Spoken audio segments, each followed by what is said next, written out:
नमस्कार विद्यार्थी मित्रांनो, मी मारुती शहाणे आजच्या व्हिडिओमध्ये आपल्या सर्वांचं स्वागत करतो. सेतू अभ्यासक्रम इयत्ता 9वी विषय विज्ञान आणि तंत्रज्ञान चाचणी क्रमांक 2 विषयी आज आपण माहिती घेणार आहोत. ही चाचणी दुसरी कृतीपत्रिका 8 ते 14 वरती आधारित आहे. याला गुण आहेत 15 आणि वेळ आहे 30 मिनिटांचा. सुरुवातीला काही सूचना दिलेल्या आहेत, बघूयात आपण. सर्व प्रश्न सोडवणे आवश्यक आहे. उजव्या बाजूचे कंसातील अंक हे गुण दर्शवितात. आवश्यक तेथे अचूक नामनिर्देशित आकृती काढावीत. आपण एक एक करून प्रश्न बघूयात. प्रश्न पहिला, खालील प्रश्नांची उत्तरे लिहा. हा प्रश्न 3 गुणांसाठी आहे, म्हणजे प्रत्येक आकड्याला 1 मार्क आहे. आपण पहिला बघूयात. ऑक्सिजन या मूलद्रव्याचे इलेक्ट्रॉन संरूपण दर्शवणारी आकृती काढा. या प्रश्नामध्ये आपल्याला फक्त आकृती काढायला सांगितलेली आहे, परंतु ही आकृती काढण्यासाठी काही प्राथमिक माहिती आपल्याला असणं आवश्यक आहे. इथं कंसामध्ये O बरोबर 8 असं लिहिलंय. याचा अर्थ ऑक्सिजनमध्ये 8 इलेक्ट्रॉन आहेत. इलेक्ट्रॉनची संख्या 8 आहे. तर हे 8 इलेक्ट्रॉन आपण वेगवेगळ्या कक्षांमध्ये कशा पद्धतीने दाखवायचे बघा. आपण काही माहिती घेतलेली आहे की ॲटमच्या बाबतीत पहिली, दुसरी, तिसरी अशा वेगवेगळ्या कक्षांमध्ये इलेक्ट्रॉन फिरत असतात. तर पहिल्या कक्षामध्ये जास्तीत जास्त 2 इलेक्ट्रॉन सामावले जातात. त्यानंतर दुसऱ्यामध्ये जास्तीत जास्त 8 याबद्दलची आपण माहिती घेतलेली आहे. आता इथं ऑक्सिजनमध्ये 8 इलेक्ट्रॉन आहेत. याचा अर्थ पहिल्या कक्षेमध्ये 2 इलेक्ट्रॉन आपल्याला इथं दाखवावे लागतील.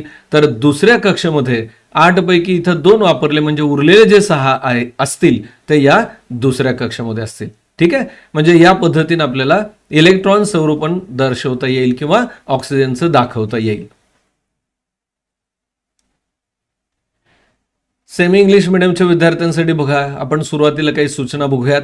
Bridge course test 2 for class 9 subject science and technology. So this test number 2 is based on the activity sheets 8 to 15. This test is for the 15 marks and time is of 30 minutes. Some instructions are given here. First one, all questions are compulsory. Then the numbers in the bracket on the right indicate marks. Then third one, draw neat label diagrams whenever necessary. Question number 1, answer the following questions. This is for 3 marks. In this first one, draw the diagram showing the electronic configuration of the element oxygen in bracket O equal to 8. See here, we have to draw a diagram regarding the electronic configuration of the oxygen. The first thing we must know that oxygen, it is having 8 electrons. So how these 8 electrons are distributed in different orbits, that we have to take the judgment first. So in the first orbit, 2 electrons at the maximum or the capacity of the first orbit to absorb the electron, that is 2. And in the second orbit, the total number of electron ability, that is 8. But here total 8 number of electrons are here. So in the first orbit, we have to show 2 electrons and the 6 electrons in a second orbit. So we can draw the diagram as like this one.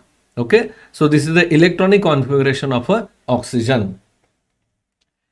त्यानंतर ब बघा प्रश्न, खालील आकृतीत दिसणाऱ्या परिसंस्थेचे नाव लिहा. बाजूला आकृती दिलेली आहे, तर याच्यामध्ये परिसंस्थेचं नाव काय असं विचारलंय. आपल्याला सांगता येईल पाहिजे गवत आहे, म्हणजे ही गवताळ परिसंस्था आहे. काय लिहिणार उत्तर इथं? गवताळ परिसंस्था. त्यानंतर क, याच्यावरतीच आधारित प्रश्न आहे. या परिसंस्थेमधील 2 प्राथमिक भक्षकांची नावे लिहा. प्राथमिक भक्षक याचा अर्थ उत्पादकांवर अवलंबून असणारे, गवत खाऊन जगणारे असे प्राथमिक भक्षक. इथं आपल्याला आकृतीमध्ये दिसतंय पहा, जिराफ आणि हरिण हे 2 ऑब्जेक्ट किंवा प्राणी इथं दिसत आहेत. तीच उदाहरणं लिहावी लागतील, जिराफ आणि हरिण. सेमी इंग्लिश मीडियमच्या विद्यार्थ्यांसाठी बघा, write the name of the ecosystem shown in the picture. So here is a picture, just we have to give the name of a ecosystem which is shown here. So this is a grassland. So we write here grassland ecosystem. Then one more question is here on the basis of this diagram. See, name the 2 primary consumers of this ecosystem shown in the figure. Which are the primary consumers? So when we observe the diagram, we see here the giraffe as well as the deer. So we can write the examples, that is the giraffe and the deer. त्यानंतर प्रश्न दुसरा, एका वाक्यात उत्तरे लिहा. याला 2 गुण आहेत. ठीक आहे, एका वाक्यात आपल्याला उत्तर लिहायचे आहेत. यातला पहिला, आकारानुसार पुढील सजीवांची चढत्या क्रमाने नावे लिहा. म्हणजे छोटा जो जीव आहे किंवा एक्झाम्पल आहे ते आधी त्यापेक्षा मोठं याप्रमाणे आपल्याला लिहायचं आहे. ठीक आहे. काय काय दिलेले उदाहरणं बघा. जीवाणू, कवक, विषाणू आणि शैवाल. आता याचं उत्तर लिहित असताना आपण विचार केला पाहिजे माहितीच्या आधारे. तर सगळ्यात लहान जे असतात ते विषाणू. अनेक विषाणू, हजारो शेकडो विषाणू एका जीवाणूमध्ये बसू शकतात, लक्षात घ्या. म्हणून सगळ्यात लहान कोण आहेत? विषाणू, ज्याला आपण व्हायरस म्हणतो. या विषाणूपेक्षा मोठे असतात जीवाणू, या जीवाणूंपेक्षा मोठं असतं कवक आणि कवकापेक्षा मोठे शैवाल. या क्रमानं आपण हे लिहू शकतो. त्यानंतर दुसरा आकडा आहे याच्यामधला, सहसंयोज बंध कसा तयार होतो. सहसंयोज बंध म्हणजे रासायनिक बंधाचा प्रकार आहे. आपण याची माहिती घेतलेली आहे मागच्या वर्षी. म्हणजे आयनिक बंध आणि सहसंयोज बंध. आयनिक बंध तयार होताना इलेक्ट्रॉन हे दिले घेतले जातात, तर सहसंयोज बंध तयार होताना इलेक्ट्रॉनची भागीदारी असते, म्हणजे संधान असतं. व्याख्या कशी लिहू शकतो बघा. तर दोन अणूमध्ये दोन संयोजा इलेक्ट्रॉनच्या संधानाने म्हणजे भागीदारीने जो रासायनिक बंध तयार होतो त्याला सहसंयोज बंध असे म्हणतात. परत एकदा बघा. दोन अणूमध्ये दोन संयोजा इलेक्ट्रॉनच्या संधानाने जो रासायनिक बंध तयार होतो त्यालाच सहसंयोज बंध असं म्हणतात. Question number 2, answer in one sentence. This question is for 2 marks. First one, write following organisms in a ascending order as per their size. So different examples are given. We have to arrange them according to the increasing order of their size. So which is the smallest one? Bacteria, fungi, virus and algae. These are the examples. So from these 4 examples, which is the smaller one? Viruses. So virus larger than these viruses, bacteria, then we write here fungi, and lastly algae. So this is the sequence by which we can say the organisms are arranged according to ascending order. Second question, how is the covalent bond is formed? In last standard we have studied about the types of the chemical bonds, that is ionic bond and covalent bond. So how the covalent bond is get formed? By sharing the electrons, this covalent bond is formed. So we write here the interatomic linkage that results from the sharing of an electron pair between the two atoms. So in between the two atoms, the pair of electrons are get shared and this covalent bond is get formed. प्रश्न तिसरा, परिच्छेद वाचून प्रश्नांची उत्तरे लिहा. आणि हा प्रश्न आहे 2 गुणांसाठी. एक छोटा पॅरेग्राफ आपल्याला दिलेला आहे आणि त्याच्यावरती आधारित प्रश्न आहेत. पहा, आपण वाचून बघूयात पॅरेग्राफ आधी. परिच्छेद. राजीव 6 वर्षाचा मुलगा आहे. तो आपल्या कुटुंबासोबत एका गावात राहतो. त्याचे वडील एका कारखान्यात काम करतात. 2 आठवड्यापेक्षा जास्त दिवस झाले त्यांना खोकला आहे आणि आता त्यांच्या थुंकीतून रक्त पडत आहे आणि त्यांचे वजनही कमी झाले आहे. मित्रांनो, हा पॅराग्राफ जेव्हा आपण वाचतो, हा परिच्छेद वाचतो, त्यावेळेला यामध्ये एका आजाराची लक्षणं त्यांनी सांगितलेली आहेत. म्हणजे बऱ्याच दिवसापासून खोकला आहे, थुंकीतून रक्त पडतंय आणि वजन कमी झालंय. तर ही जी लक्षणं आहेत ही क्षयरोगाची लक्षणं आहेत किंवा त्याला आपण टीबी असं म्हणतो, ट्युबरक्युलोसिस. त्याप्रमाणे उत्तर लिहावं लागेल. चला, या परिच्छेदावरती आधारित प्रश्न बघूयात. पहिला, राजीवच्या वडिलांना कोणता आजार आहे? पहा, मी आता सांगितलं तुम्हाला आजाराचं नाव सांगायचंय. तर लक्षणावरून आपण आजाराचं नाव सांगतोय. राजीवच्या वडिलांना क्षयरोग म्हणजेच टीबी झाला आहे. दुसरा प्रश्न पहा, अशा परिस्थितीत राजीवच्या पालकांना तुम्ही काय मदत कराल? ठीक आहे, क्षयरोग झालेला आहे, पण याच्यासाठी काय उपाययोजना केली पाहिजे? बघा, अशा परिस्थितीत राजीवच्या पालकांना कुटुंबातील इतर सदस्यांपासून वेगळे ठेवू. नियमित औषधोपचार सोबतच DOT हा उपचार पूर्ण करावा लागेल. बघा, हा जो आजार आहे हा ज्या बॅक्टेरियामुळे होतोय, ज्या जीवाणूंमुळे होतोय, तर तो खोकल्यामधून बाहेर पडण्याची शक्यता असते किंवा असे बॅक्टेरिया हे पसरले जातात आणि घरातील इतर कुटुंबाला हा आजार होऊ शकतो. म्हणून राजीवचे जे पालक आहेत त्यांना म्हणजे त्याच्या वडिलांना कुटुंबातील इतर सदस्यांपासून वेगळं ठेवलं पाहिजे. नियमित जी डॉक्टरांनी दिलेली औषधं ती घ्यायचीच, पण त्यासोबत एक उपचार पद्धती आहे ज्याला आपण DOT असं म्हणतो, तोही उपचार द्यावा लागेल. Question number 3, read the paragraph and write the answer to the questions. This is for 2 marks. Here a paragraph is given, we have to read it carefully and we have to answer the questions below it. Raju is a 6-year-old boy who lives in a village with his family. His father works in a factory. The father has been coughing for more than 2 weeks and is now bleeding in his sputum and also has lost weight. So here are the symptoms given of a specific disease. According to the symptoms, we have to estimate which kind of a disease is there.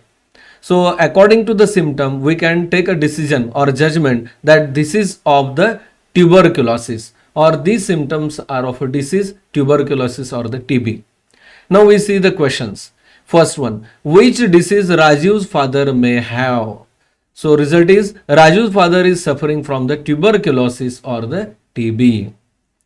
Then second one, what will you do to help Raju's parents in such a situation? So if any person is suffering from the TB, that means at the time of coughing, the bacteria may be get spread and the infection may be caused to the other family members. So we have to say that the Raju's father must be isolated from the other family members. So we can write here answer. In this situation, the Raju's father must be isolated from other family members, and along with the regular medicine, the DOT treatment must be given. त्यानंतर प्रश्न चौथा, पुढील अन्न साखळी पूर्ण करा. हा 1 गुणासाठी प्रश्न आहे, एकाच मार्कासाठी.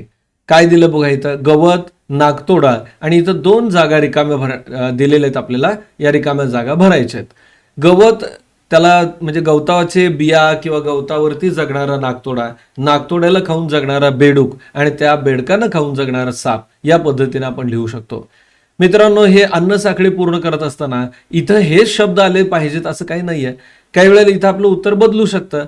म्हणजे गवत, नागतोडा, त्याच्यानंतर बेडूकच्या ऐवजी आपण आणखीन वेगळ्या पद्धतीचे पण उदाहरणं लिहू शकतो. ठीक आहे. त्यानंतर प्रश्न 5वा, काय घडेल ते सांगा. हा परत प्रश्न 1 मार्कासाठी आपल्याला विचारलेला आहे. त्यातला पहिला आकडा, तांबे व पितळेच्या भांड्यात दही किंवा ताक ठेवले. इथं आपल्याला शास्त्रीय कारण सांगायचंय की तांब्या पितळेच्या भांड्यात जर दही किंवा ताक ठेवलं तर काय होतं. आपल्याला माहित आहे की तांब्या पितळेची भांडी ही धातूची आहेत आणि दह्यामध्ये लॅक्टिक आम्ल असतं. ज्यावेळेला हे लॅक्टिक आम्ल किंवा ऍसिड या पितळेच्या किंवा तांब्याच्या भांड्याच्या म्हणजे धातूच्या संपर्कात येतं, त्यावेळेला त्यापासून विषारी क्षार तयार होतात आणि त्यालाच आपण कळकण असं म्हणतो. आणि असे जर पदार्थ आपण खाल्ले किंवा दही खाल्लं तर त्याच्यापासून विषबाधा होऊ शकते. ठीक आहे. उत्तर कसं लिहिता येईल बघा.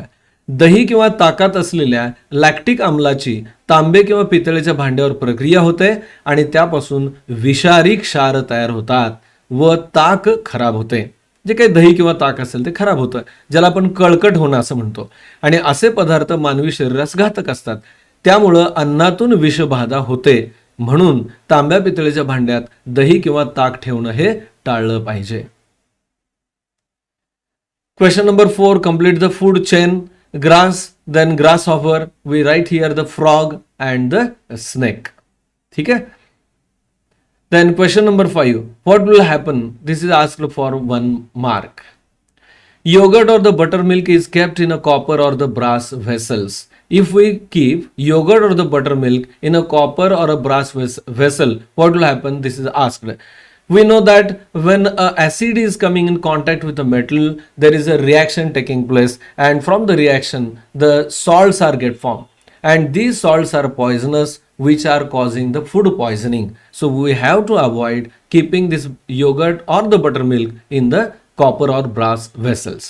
We can write as like this. The lactic acid present in the yogurt or the buttermilk reacts with the copper or the brass container, and the reaction product is a toxic salt. See here, the reactant products are toxic salt, and these spoil the buttermilk, which may be harmful for the human body, and it may cause the food poisoning.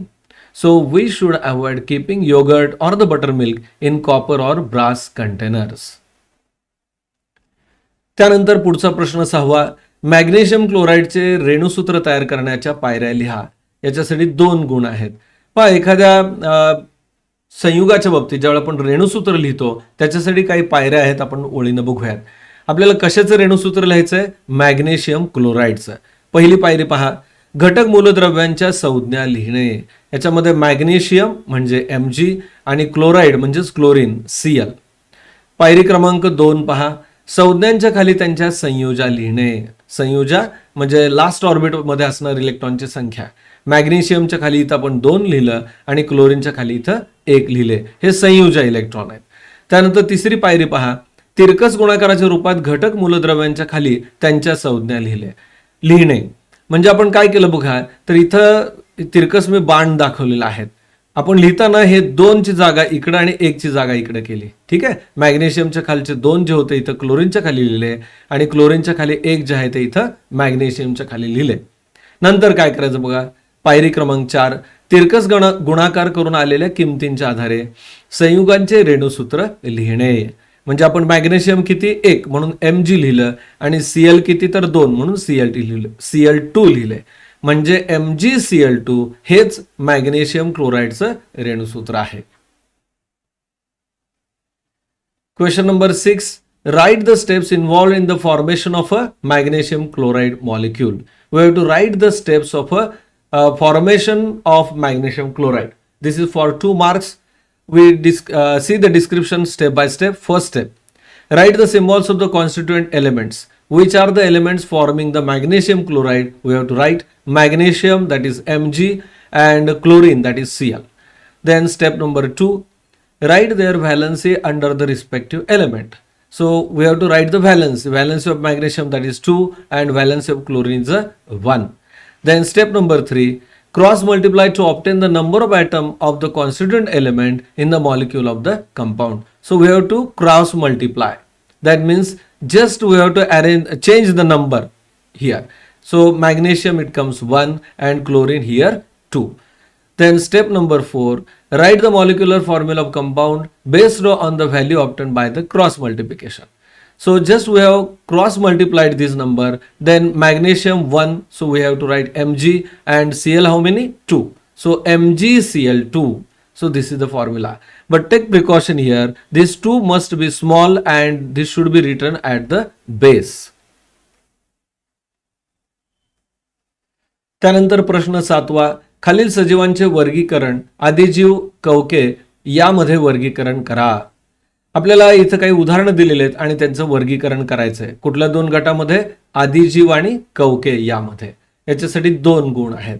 कसं लिहिता येईल बघा. सांगितल्याप्रमाणे आदिजीव हा एक गट आणि दुसरा जो आहे तो कवके. आता यापैकी पेनिसिलियम हे जे आहे ते काय आहे? कवकाचं उदाहरण आहे म्हणून आपण इथं लिहिलं. त्यानंतर अमिबा हा आदिजीव आहे, अविकसित आहे म्हणून याच्यामध्ये अमिबा इथं लिहिला. त्यानंतर पॅरामेशियम हा सुद्धा आदिजीव आहे म्हणून आदिजीवच्या खाली इथं लिहिलं आपण. आणि भूछत्र हे कवकाचं उदाहरण आहे म्हणून आपण इथं लिहिलंय. ठीक आहे. या पद्धतीने लिहिता येईल. Question number 7. Classify the following organism in groups protozoa and fungi. So examples are given and we have to arrange them as a protozoa and fungi. Penicillium, amoeba, paramecium and agaricus. These are the examples. We have to write them according to their groups. Protozoa. So amoeba and paramecium, these are the example belonging to the protozoa, and penicillium and agaricus, these are the examples of a fungi. त्यानंतर प्रश्न 8वा. खालील चित्रामधील घटनेचा वातावरणावर होणारा परिणाम लिहा. आपल्याला इथे एक चित्र किंवा फोटोग्राफ दिलाय आणि याच्या आधारे आपल्याला वातावरणावर काय परिणाम होईल हे लिहायला सांगितलंय आणि याला 2 गुण आहेत. उत्तर कशा पद्धतीने लिहिता येईल बघा. आपल्याला इथं जंगलामध्ये वणवा पेटलेला दिसतोय, जंगलाला आग लागलेली दिसते. त्याचा परिणाम काय होईल?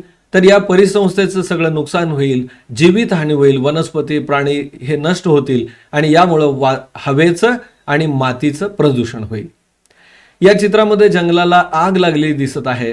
यामुळे तेथील परिसंस्थेचं त्याचबरोबर जैवविविधताही नष्ट होऊ शकते आणि तसेच या वणव्यामुळे हवेचे प्रदूषण व मृदेचे प्रदूषण होईल किंवा होते. 8th question. Look at the picture and write the effect of this incident on the environment. So we have to observe this picture and we have to say what will happen regarding the environment. So this question for 2 marks. So here we see the forest fire and which affects the loss of the ecosystem as well as the biodiversity, and it will cause the air pollution as well as the soil pollution. We can write the point as like this. This picture shows the forest on fire. This can destroy the ecosystem as well as the biodiversity, and it also causes the air pollution and the soil pollution. विद्यार्थी मित्रांनो, आजचा video आपण पाहिला. तुम्हाला video नक्की आवडला असेल. Video आवडला असेल तर लाईक करा, आपल्या मित्रांना भरपूर शेअर करा. जर चॅनलवर नवीन असाल तर सबस्क्राईब करा आणि बेल आयकॉन प्रेस करा, की जेणेकरून मी ज्यावेळेला नवीन व्हिडिओ अपलोड करतो त्यावेळेला तुम्हाला त्याचं नोटिफिकेशन मिळेल.